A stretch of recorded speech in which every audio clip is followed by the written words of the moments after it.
Bona tarda a tothom. Benvinguts al 14è capítol de la sèrie Minecraft per a profes ja.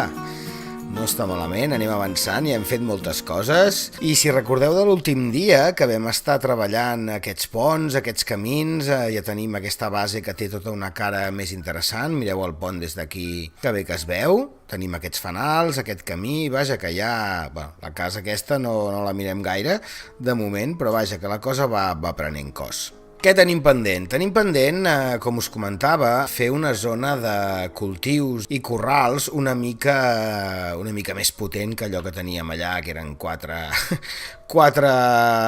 grans de blat i 4 pollastres allà amagats, no? Llavors, per fer això, entre capítols he estat definint una mica més la zona aquesta d'aquí. Ja veieu que tenim tota una sèrie de caminets, ara farem una volta. Aquí, si us hi fixeu, he anat posant també una mica de variació de textures, encara quedaria una mica més de feina. De fet, tinc tota una sèrie de coses que he estat recol·lectant entre capítols per fer-ho més amè, i per tant aquesta farina d'ossos doncs podríem donar una mica més de forma en aquests camins.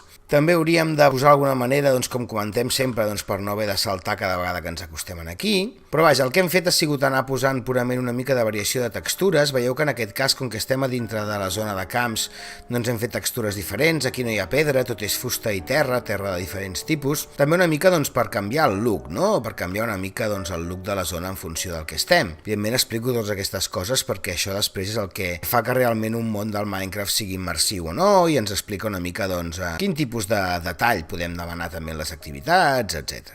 I bé, segur que us dona idees. Bé, aquesta zona d'aquí, que ens servirà per explicar una mica els secrets del cultiu en el Minecraft, ja veieu que, mira, si amago la interfície, amb l'F1 amagueu tot el que es veu en pantalla, no sé si ho havia dit algun dia això, però vaja, és molt útil per fer captures de pantalla i per aquest tipus de coses. Doncs vaja, veiem que en realitat el que tenim és una espècie de graella. Ho he fet així, però evidentment ho podríem fer més irregular. El que passa aquí, com que tenim una zona ben ampla i amb fins doncs, pedagògics, doncs ens interessa que estigui la cosa al màxim ordenada possible. I si us hi fixeu, a part dels camins que tenen purament una funció estètica i de separació d'elements, el que tenim és un forat al mig, forat en el que anirà l'aigua, i després, un cop hem posat l'aigua aquí, tenim 1, 2, 3, 4 blocs. 1, 2, 3, 4 blocs en cada una de les bandes. Així ens assegurem que tota aquesta zona d'aquí serà el que se'n diu terra hidratada, i per tant doncs, ens permetrà fer créixer els cultius a la màxima velocitat possible, tenint en compte també un parell de coses més que ja us explicaré ara d'aquí una mica. D'acord? Per tant, ara el que faríem és posar aigua en tots aquests forats, assegurant-nos que tota aquesta zona d'aquí queda hidratada, no? Ara mateix aprofitaré per explicar el que és aigua infinita, tot i que podríem anar a buscar-ho allà, no sé si en algun capítol ho hem comentat, crec que no, i trenco 4 blocs, i el que faig és agafar i posar un cubell d'aigua en aquí i l'altre cubell d'aigua en la cantonada oposada. Veieu que automàticament el terra es nivella, i ara mateix ja puc treure aigua des d'aquí de forma infinita. El Minecraft l'aigua, com us vaig comentar, segurament té un comportament força peculiar. Realment, doncs, és un dels trucs que podem fer. Doncs, tenint 2 cubells d'aigua, podrem tenir aigua allà on vulguem. Ara venim aquí, posem aigua en els 2 forats, venim a buscar-ne una mica més. Evidentment, podríem fer més cubells i gastar més metall, però com que tampoc en tenim molt, és més fàcil doncs, fer això, que tampoc ens hem de desplaçar gaire, la veritat. Us omplirem tots aquests espais d'aigua, en queda un només, doncs agafarem aquest cubell d'aigua i l'omplirem, perfecte, i taparem l'últim forat amb aigua. Perfecte. Ara mateix, si jo agafo la meva aixada de ferro i començo a llaurar aquestes cantonades d'aquí, veureu que, tot i que va perdent el color, aquesta part d'aquí doncs, és hidratada.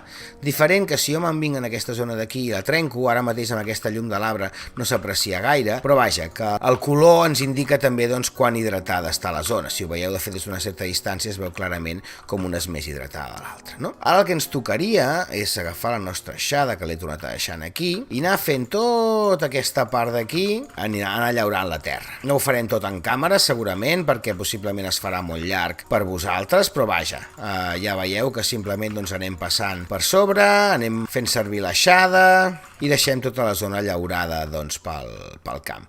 Veieu que va canviant de color, que cada cop es va hidratant més, això és perquè l'aigua a poc arriba i llavors ens va hidratant la terra. No? La terra hidratada, aquesta que és de color més fosc, és en la que creixeran més ràpid qualsevol dels productes del Minecraft. Mentre acabo de llaurar aquests camps us explico 4 coses més sobre els cultius del Minecraft. Ara veurem tots els productes que tenim disponibles, que tampoc són gaires, la veritat és quelcom que molt possiblement a la llarga acabaran ampliant, però vaja, amb els productes que tenim amb el Minecraft tots funcionen més o menys igual a l'hora de créixer. Tenen diferents estadis que nosaltres no podem controlar de forma directa, però sí que podem posar les màximes condicions perquè els cultius creixin el més ràpid possible. En primer lloc, la primera manera de fer això és hidratar-los, com estem comentant, no? És a dir, posar aigua suficientment a prop com perquè la terra doncs, es vagi hidratant i per tant això doncs, ens garanteixi la millor... Se m'ha trencat l'aixada. Bé, haurem d'anar a buscar materials. Doncs el que us deia, que simplement doncs, hidratar la terra és una de les coses més importants i més fàcils que podem fer per tenir la tassa més òptima, diguem-ne, de creixement no sé si en tenim aquí, de creixement dels cultius. L'altra cosa que hem de tenir en compte, que també és molt important pel creixement dels cultius, mira, això ens ho podem endur, que ens anirà bé tenir-lo allà a prop, pels creixements dels cultius és la llum, és a dir, els cultius creixen amb una llum superior a 9. Aquí tenim or no m'agradaria, la veritat, aquí tenim el metall, perfecte. Podríem fer-la de diamant, que ens duraria més si tenim diamants. Mira, n'agafem un parell. I molt bé, doncs fem la nostra aixada de diamant, que jo crec que amb aquesta ja ens hauria de donar per tot, i si no gairebé, i seguim amb el tema. Bé, doncs el que us deia de la llum, si cliquem a l'F3, recordeu, ens diu que la llum d'aquí és 15. Si jo, per exemple, doncs baixo i me'n vaig en una altra zona, ara perquè és molt de dia, no? Però si vaig a una zona doncs, més tapada o més coberta, doncs la llum ràpidament doncs, baixarà. Ara mateix no us ho puc ensenyar, no sé, si posarem a sota... Mira, ja veieu com al ficar-nos a sota aquest arbre baixa a 12, i la llum que necessitem perquè creixin els cultius de forma òptima és la llum de nivell 9. D'acord? I per tant doncs, il·luminarem els cultius doncs, perquè sigui factible que aquesta zona doncs, sigui il·luminada. Si jo intento fer cultius a dintre d'aquesta cova, per exemple, sense la llum del sol, en el que la llum doncs, és molt baixa, hauré d'il·luminar molt bé amb torxes, posar aigua, etc perquè si no doncs, no creixerà res. Bé, vaig avançar una mica al cultiu, perquè si no doncs, no avançarem ni a la de 3, i connecto una mica. Vinga, fins ara. Hola de nou, família, ja tenim els camps molt avançats, ara us explicaré tot el que hem fet, però vaja, això és molta estona per fer-ho en directe, així que he decidit doncs, avançar una miqueta. Mireu tot això d'aquí, tenim els nostres cultius doncs, acabada la zona de llaurar, tenim també doncs, tot plantat, ja veieu que algunes coses inclús han crescut mentre s'acabava de cultivar, com que ho tenim òptim en quant a aigua i en quant a llum, doncs els cultius creixen bastant ràpid, ja veieu que simplement doncs, el que hem fet ha sigut doncs, agafar les nostres llavors, que ja no ens en queden, i doncs, anar-les posant, no? Aquí per exemple doncs, que tinc aquestes patates que ja han crescut, simplement doncs, clico aquí i situo la patata doncs, en el lloc que toca i així amb totes les llavors, com que ja vam ensenyar el primer dia, per això he preferit doncs, tallar i tirar via, perquè si no doncs, la cosa la veritat és que s'allarga molt, no? Veieu que tenim diferents opcions, aquesta és l'opció que us comentava segurament més òptima, amb diferents fileres, aquí és on creixen més ràpid, per això si us hi fixeu, doncs aquestes patates estan creixent molt ràpidament. Si juntem tot d'una forma doncs, més atapeïda, diguem-ne, doncs la cosa costa més de créixer. Aquí tenim les carbasses, que necessiten un espai buit al costat per créixer, i aquesta zona d'aquí, doncs, que a poc, quan tinguem més llavors, doncs les podrem anar plantant, no? A banda d'això, per començar, ara seguirem fent una mica aquest procediment, però per començar una mica a definir la zona, veieu que he construït aquesta petita tanca en aquí, que ens permet delimitar una mica el camp i protegir-lo també d'altres criatures, i en aquesta d'aquí he construït aquestes petites portes, quelcom molt senzill, com sempre us dic en aquesta sèrie, estructures molt senzilles, que siguin fàcilment reproduïbles per vosaltres i que permetin doncs, seguir una mica i copiar, si un vol, doncs, una mica el que s'està fent en aquesta sèrie, no? Això d'aquí són portes que permeten doncs, obrir i tancar i que per tant doncs, ens permeten passar a nosaltres però no passar a les criatures malvades. I vaja, ja veieu que tenim això una mica més definit. Traiem el nostre llit, que ja s'està fent de nit, i un cop haguem passat la nit el que farem és de seguir fent una mica aquesta tanca i il·luminació en algunes de les zones que queden. Per exemple, aquesta zona d'aquí darrere doncs estaria bé tancar-la també. Per exemple, podem fer doncs un tros de fusta aquí, posarem la nostra tanca a sobre,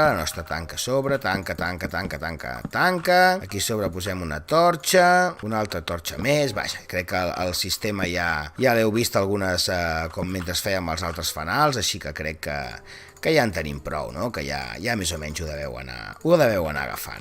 Aquí posem aquest aquí. Aquí veurem si fem la tanca cap a aquesta banda d'aquí, que crec que sí, aquest botó l'haurem de posar aquí, però aquí no, perquè no podem posar botó i tanca en el mateix bloc. En aquest cas tenim més tanques, sí, perfecte, n'havia fet unes quantes. Hem de decidir si per aquí volem que hi hagi algun camí que pugi cap allà, que jo crec que sí, per deixar-li obert. Anem a dormir, que de nit les coses veuen molt pitjor, i aquí encara que tinguem el mode pacífic, doncs pel bé de la gravació, doncs millor que fer les coses de dia, no? Tanquem aquesta porteta i ens en tornem a la zona que estàvem.